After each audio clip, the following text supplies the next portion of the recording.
2016 isn't a total disaster because President Obama has pledged an outline of getting humans to Mars and back. Yes. Which is different from what we've heard from SpaceX, because I don't want to die on Mars. Not that I'm in consideration for the astronaut program. Unless it ends in the blue sky on Mars. This is a vehicle for you to do that voice. And then I'll have to get, because before we started, Andrew's like, get your ass to Mars. I was Get talking your ass to about Buzz Mars. Aldrin. Get your ass to I didn't Mars. even realize that was a Schwarzenegger quote. Get your ass to Mars. I pay more attention to Buzz Aldrin, I guess. 2 weeks.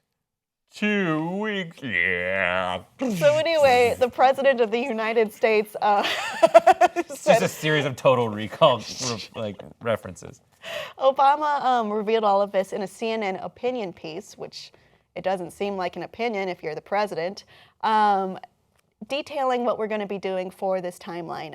He's hoping to have this done sometime in the 2030s, which does match a lot with The Martian, coincidentally. But also, Obama has mentioned this before. He wanted us to be able to land on an asteroid.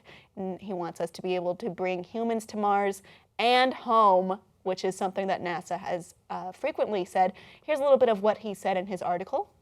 Getting to Mars will require continued cooperation between government and private innovators, and we're already well on our way. Within the next 2 years, private companies will for the first time send astronauts to the International Space Station. The next step is to reach beyond the bounds of Earth's orbit. I'm excited to announce that we are working with our commercial partners to build new habitats that can sustain and transport astronauts on long-duration missions in deep space. These missions will teach us how humans can live far from Earth, something we'll need for the long journey to Mars.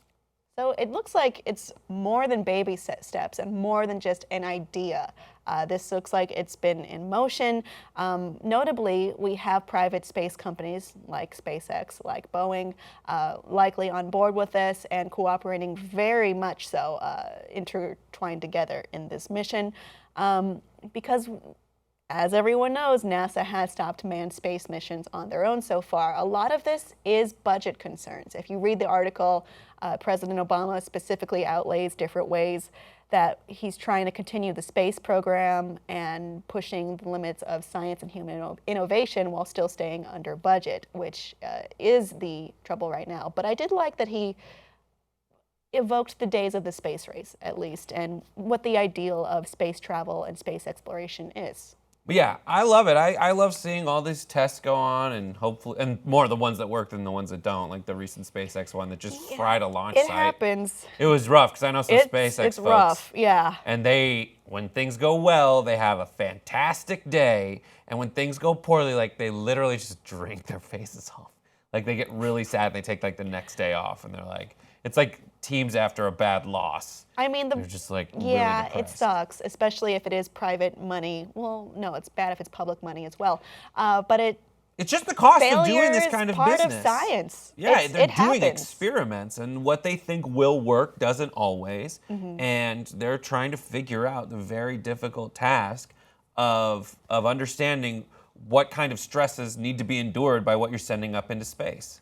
And the private effort is, I mean, this is a decidedly different angle than has ever been done before. Yeah. And taking it from like top secret scientists working on other stuff for years and then finally being like, all right, let's move it toward the space program. And there's so much innovation that comes out of space research that people don't realize it. Yeah, that we've benefited from in ways so far from like a lot of material science, period. The things that we use that are in products every day are because they were like, what can we do to get stuff to space cheaper? Right. But I'm really fascinated by this turn to make it more privatized. And it's totally different, and a different set of incentives and a different set of pressures are put on people who aren't the government, which is, part of its grand scheme of spending money on a bunch of stuff. They're like, we'll just pour money into the space program that we're not going to get back necessarily soon, but private companies doing it. I mean, it's absolutely fascinating to me. Yeah, it's a very different mode than we've ever seen before in history, but it's the one we've got and the one we're working with, and I don't think it's necessarily a bad thing. I do hate that we have to point out every time why space exploration is worth it, but President Obama did speak directly to this in his article.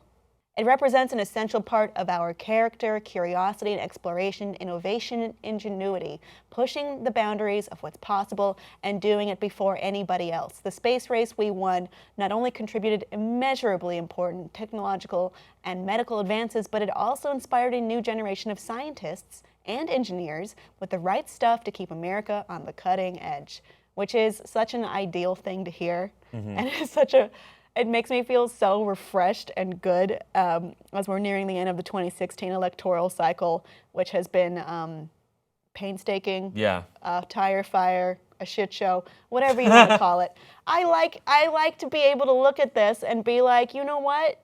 It is worth it. Trying is worth it. Innovating is worth it. And it doesn't, maybe it's a long-term goal, but we'll get there and it'll all be worth it. I just like the idea of children being born on Earth, knowing that there are humans on other planets, and it's always been that way for their entire life. It will be if Elon Musk and Jeff Bezos get their way. I know. Yeah. So I'm into that. I'm into that too. Audience, do you think we'll be able to get humans onto Mars and with a clear plan to bring them home by the 2030s? Let us know below in the comments, and please like and subscribe for much more.